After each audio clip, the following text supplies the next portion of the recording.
ई तिरंगा हमरे हिंद के निशान बा, भारत के शान बायना।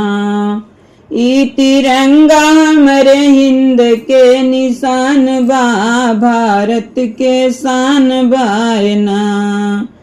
तीन कलर तीन रंग ऊपर केसरी बरंग, तीन कलर तीन रंग ऊपर केसरी बरंग, ऊपर केसरी बरंग, ऊपर केसरी बरंग।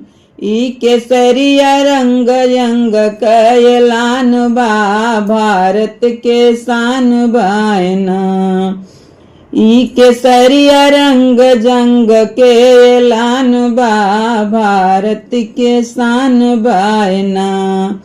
ई तिरंगा हमरे हिंद के निशान बा, भारत के शान बायना। रंग सफेद लगे नीक हवे सादगी प्रतीक, रंग सफेद हवे नीक अलगे सादगी प्रतीक, अलगे सादगी प्रतीक हवे सादगी प्रतीक। भाईचारा का प्यारा पहचान बा, भारत के शान बायना। भाईचारा के प्यारा पहचान बा, भारत के शान बायना। ई तिरंगा हमरे हिंद के निशान बा, भारत के शान बायना। ई तिरंगा हमरे हिंद के निशान बा, भारत के शान बायना।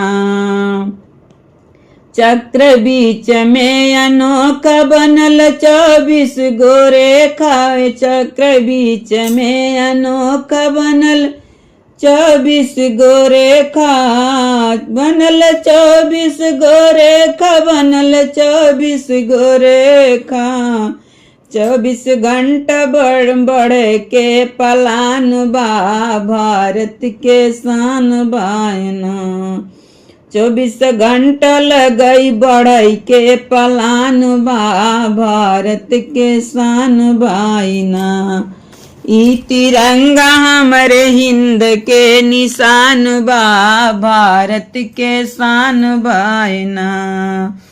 ई तिरंगा हमरे हिंद के निशान बा, भारत के शान बायना।